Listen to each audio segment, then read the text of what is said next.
I'm Emma. I landed my first real job as an accountant at D&M Construction right out of college. My desk was buried in the back corner of the office, a tiny space crammed with piles of invoices and contract agreements. It wasn't glamorous, but it was mine. It was during one of those late evenings when I first met Michael. I was wrestling with an especially stubborn printer that decided to jam when he walked by. He was the new head of the project department, and he had that sort of aura that turned heads, a confident stride and a sharp suit. "Need a hand?" he asked, noticing my battle with the paper tray. I looked up, slightly embarrassed. "Yeah, this thing hates me." Michael chuckled and stepped closer, his hands skillfully navigating the guts of the printer. "These machines have a mind of their own." "Thanks," I sighed as he pulled out a crumpled sheet of paper. "I'm Emma, by the way." "Michael, I've seen you around. You're the one making all the numbers work, right?" He flashed a grin that made me forget about the printer for a moment. We continued to see more of each other, and our casual meetings started to feel like the best parts of my day. Michael was easy to be around, charming, yes, but also genuinely interested in what I had to say. One Friday, as we were leaving the office together, Michael stopped me by the elevator. "Emma, would you like to go out tomorrow? Maybe see a movie or grab some dinner?" A few months into our dating, Michael decided it was time I met his parents. He still lived with them in a small, cozy apartment cluttered with family photos and keepsakes. The anticipation of meeting them was nerve-wracking, not just because they were his parents, but also because I knew they held traditional views about success and roles within a family. As we stepped into the apartment, the smell of homemade food welcomed us.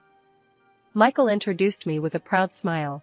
"Mom, Dad, this is Emma, the woman I told you about." His mother, Linda, scrutinized me from head to toe, then offered a stiff smile as she shook my hand. "So, Emma, where do you work?" she asked, her voice laced with curiosity, but somehow sharp. "I'm an accountant at D&M Construction," I replied, trying to sound confident. "An accountant, huh?" his father, George, chimed in, leaning back in his chair. "Well, our Michael is the head of new projects.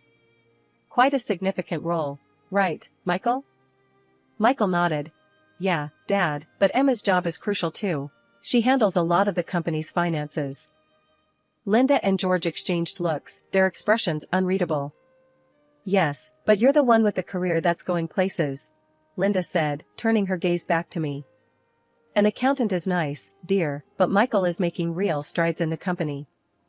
The air thickened with that statement, and I forced a smile, feeling my stomach twist. It was clear they saw a hierarchy where their son stood on top, and I was just there. The dinner progressed with small talk and an undercurrent of judgment. I could tell they were assessing my every word, my every move, to see if I measured up to their expectations for their son. Not long after that uncomfortable dinner, Michael popped the question in our favorite park. It was surreal. There he was, down on one knee, with the most earnest look in his eyes. My joy was palpable. "Yes, Michael, yes." As we started planning our life together, the bubble of our engagement was pricked by the reality of his parents' influence. One evening, while Michael was helping his mom with dishes after another dinner at their place, Linda pulled me aside. "Emma, dear," she began, her voice low and serious, "Michael has a promising future. And with such a future, we just think it's wise to organize things properly." "What do you mean, organize?" "A prenuptial agreement, dear. It's just practical," she explained, her tone implying that it was a foregone conclusion. The word hit me like a ton of bricks. "Prenup? Are you suggesting I might go after Michael's money?" "It's not personal, dear. It's precautionary," she answered, her voice soft but firm. When Michael and I were finally alone in the car, I couldn't keep it in anymore. "Michael, your mom wants us to sign a prenup." He didn't seem surprised. "Yeah, she mentioned it to me too. It's just a safety net." He tried to reassure me, reaching out for my hand. I pulled away, feeling betrayed. "Feels more like a trap, Michael." He looked hurt. "It's not a trap. It's just how my family handles things. They want to protect what we're building." The rest of the ride was silent, each of us lost in our thoughts. At home, Michael brought out the prenup papers. They lay on our kitchen table, like an uninvited guest. "Look, Emma, it's straightforward. We'll both be protected," he said, attempting to bridge the gap between us. I leafed through the document, each clause tightening the knot in my stomach. "This doesn't protect us, Michael. It protects you from me. We can change anything you're not comfortable with," he offered, but his voice lacked conviction. We spent the next few hours going over every line, negotiating terms that felt less like a betrayal. It was tough, arguing over hypotheticals that felt like they could tear us apart. But by the end of the night, we forged something that looked less like his parents' will and more like a mutual agreement. Adjusting to married life in our little rented apartment came with its own set of joys and challenges. At first, everything felt new and exciting, even the mundane tasks of setting up home and figuring out who does what. Michael and I fell into a comfortable routine, filled with small celebrations of our new life together. At work, I kept on with my accounting duties, just another face among many in a large company.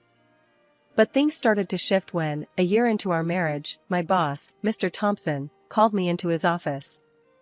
He was a man of few words, and even fewer smiles. "Emma, you've been pulling some impressive numbers.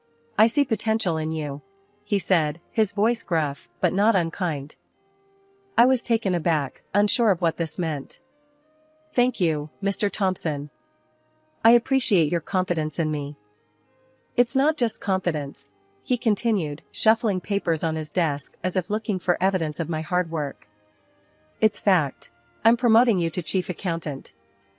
The promotion came as a shock, but it was a welcome one. I couldn't wait to share the news with Michael, thinking he'd be thrilled. When I told him over dinner, his reaction was mixed, a smile, yes, but there was a hesitation in his eyes.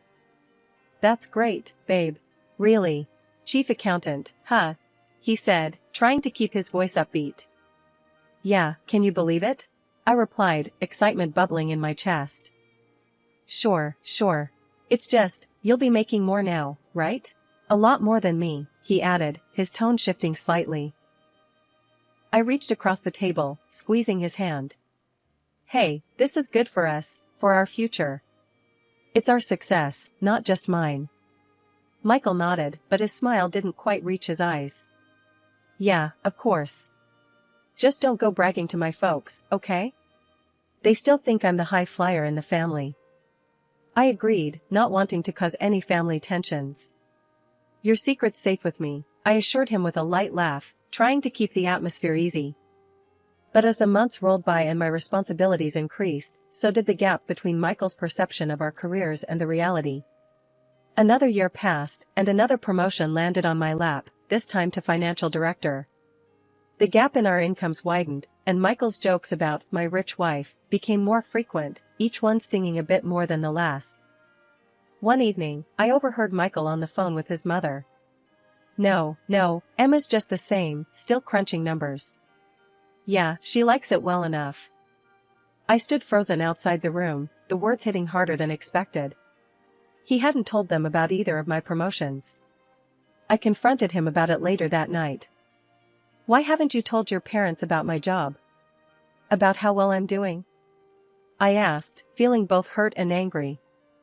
Michael sighed, rubbing the back of his neck. "Look, Emma, it's complicated. Dad, he's got these old-fashioned ideas about success and who provides in the family." I knew he was right about his parents, but it didn't make the deception easier to swallow. "We're supposed to be a team, Michael. It feels like you're ashamed of what I've achieved." The conversation lingered in the air, unresolved. We were a team, but at that moment, it felt like we were playing on different fields. I knew I had to be understanding, but part of me also needed Michael to step up and own our reality, not just the one his parents wanted to see. Living with Michael had its ups and downs, but what really started to wear on me was the financial strain caused by his parents' constant demands for money. Before we got married, Michael lived with them and took care of all their expenses. Now that we were on our own, I had hoped that would change, but old habits die hard. One evening, as I was sorting through our monthly bills, I noticed that the numbers just weren't adding up. We seemed to be bleeding money faster than I could account for. Michael, we need to talk about our finances, I said as he walked in from work, looking tired. What's up? He asked, dropping his bag by the door and sinking into the couch with a sigh. It's about the money going out every month. I'm paying all the bills and the rent, and it's starting to add up. Aren't you contributing to any of these? I asked, trying to keep my tone even but feeling my frustration bubble. Michael rubbed his temples and sighed. Look, I've been helping my folks out a lot lately. They've had some extra expenses, and, well, I can't just leave them hanging. But that's all your money going to them. What about us? Our future? I pressed, needing him to see the full picture. I know. It's just temporary. Things will stabilize, he reassured me, but his voice lacked conviction. This temporary seems to be stretching indefinitely, Michael. Your mom even tells people that you're the one supporting me, and that's far from the truth, I countered, feeling the sting of each word. Michael looked away, the weight of the situation sinking in. I'm sorry, Emma. I owe them a lot. They raised me, and it feels wrong to turn them away when they need help. But at what cost? We can't even plan for anything because we don't know how much of your paycheck will go to your parents each month, I argued, my worry growing as I thought about our future. He didn't have an answer, just sat there looking as lost as I felt. The conversation was going nowhere, and it left a sour taste in my mouth. The next time we visited his parents, the tension was palpable. His mother, Linda, made a point of mentioning how Michael had been their rock, hinting at how much he'd been helping them out. We don't know what we'd do without Michael. He's been such a support, not just emotionally but financially too, she said, glancing my way with a sharp smile. As days turned into weeks with no change, I began to wonder if we'd ever find our way out of this mess, or if the weight of his obligations to his parents would always overshadow our plans and dreams. As time marched on, the idea of buying our own place started to seem more like a necessity than a luxury. I broached the subject with Michael one night while we were cleaning up after dinner. Michael, I've been thinking, I started, wiping down the counter. Maybe it's time we looked into buying a house. Renting is just throwing money away every month. Michael paused, drying a plate slowly. A house, huh? Yeah, that sounds great, but do we have enough for a down payment? I've been saving up on the side. I think we might just have enough to get us through the door, if we tighten our belts a bit more, I replied, hopeful. He put the plate down and leaned against the counter. That's incredible, Em. I didn't know you had that much set aside. Well, I wanted it to be a surprise. But here's the thing, I continued, bracing myself for his reaction. The down payment will mostly be from my savings. I mean, I want this to be our home, equally ours, but on paper, it'll look a bit lopsided. Michael's face fell slightly, and he nodded. I get it. Your money, your rules. I just wish I could chip in more. It's not about rules, Michael. It's our home. But legally, I think it would make sense to have the house under my name, just for now, I explained, trying to keep the conversation light but firm. Michael sighed, scratching his head. Yeah, I guess that makes sense. As long as we're together in this, that's what counts, right? Exactly, we're in this together, I reassured him, reaching out to squeeze his hand. We started house hunting that weekend, and it didn't take long before we found a small, charming place that felt just right. Once the house was officially ours, I took on the mortgage payments, and we moved in. It felt like a fresh start, a real part of our future taking shape. But old habits and secrets don't just stay behind, especially not Michael's tendency to shield his parents from our reality. One evening, I overheard Michael on the phone in our new study. No, Mom, the house is great. Yeah, Emma's really done well for herself. I'm keeping up, don't worry, he said, his voice low. When he came out, I confronted him. Why do you keep doing that? Making it sound like I'm the one pulling all the weight. Michael flinched, then exhaled deeply. I didn't mean anything by it, Emma. It's just easier this way. They think I'm doing well, too. Let's just enjoy our new home, okay? We'll deal with my parents later. I nodded, reluctantly letting the issue go, but it gnawed at me. Our home was supposed to be our sanctuary, not another stage for half-truths and tiptoeing around delicate egos. Life at home was tense after Michael's latest career hiccup. He was always on edge, trying to secure a promotion by hustling harder at work, making deals left and right. He seemed more desperate to prove himself, especially to his parents. One evening, while Michael was late again, caught up in meetings, I stumbled upon some documents sprawled across our home office desk. The top sheet caught my eye, a contract proposal with a company I recognized as recently declared bankrupt. Alarm bells rang in my head. Signing with a bankrupt company could jeopardize not only Michael's position but could also drag our company through the mud. When Michael finally came home, I confronted him. "Michael, what's this about signing with a company that's bankrupt? Do you realize the risks involved?" He brushed me off with a wave of his hand, his eyes glued to his phone. "I know what I'm doing, Emma. This deal could be a big break for me. But it's a reckless move. It could backfire on you, and on both of us. Please, think this through," I pleaded, hoping to get through to him. Michael scoffed. "Look, Emma, I get that you're trying to help, but I know how to handle my job. These are the risks we have to take in the business world." A few weeks later, my worst fears came true. Michael came home, paler than usual, slumping into a chair across from me in the kitchen. "I was fired today," he muttered, avoiding my gaze. I was furious and scared, but managed to keep my voice steady. "What are we going to do now? You know we have the mortgage and all our other bills." Michael was quiet, then he looked up with a desperate sort of determination. "Just, don't tell my parents, okay? They can't know about this. It would crush them." So I agreed, more out of shock than anything else, and we pretended nothing had changed when his parents called or visited. But now, with only my income, the financial strain was immense. I handled our expenses alone, feeling the burden of each bill. One day, Michael came to me, hesitant. "Emma, I need to ask you for something. It's about my parents, they need some financial help again. Could we?" I cut him off, unable to hide my frustration.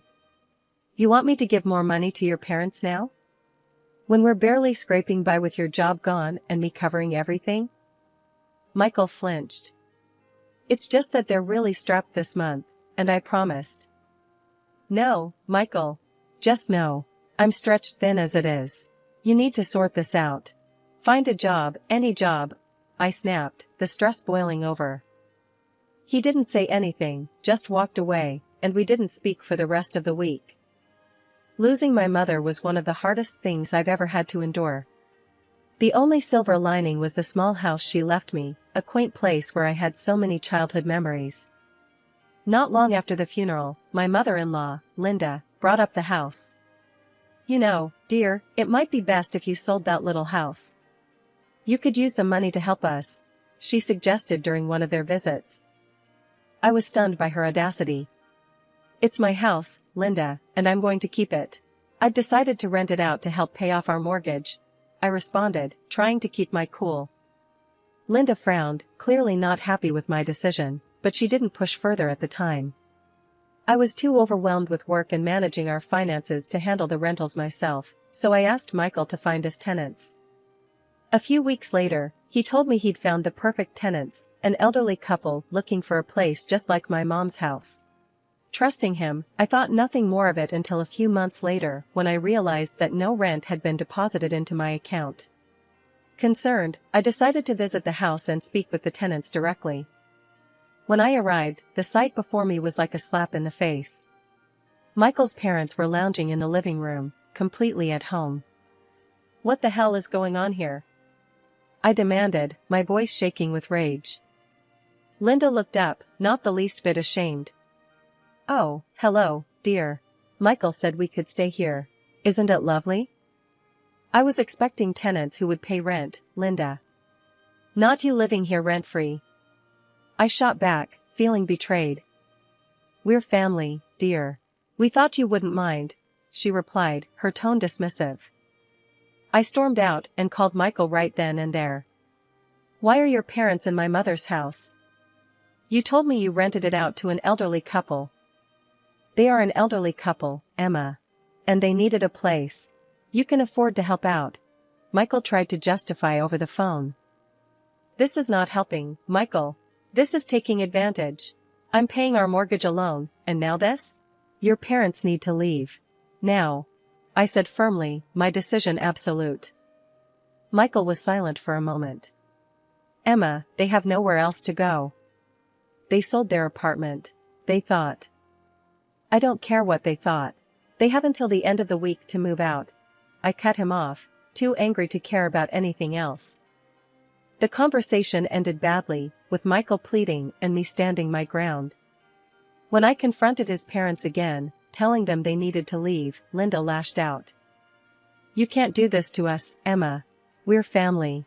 Where's your heart? She cried out, her words bitter and cold. My heart is trying to keep my head above water, Linda. You need to leave. I replied, my voice firm, despite the tremor I felt inside.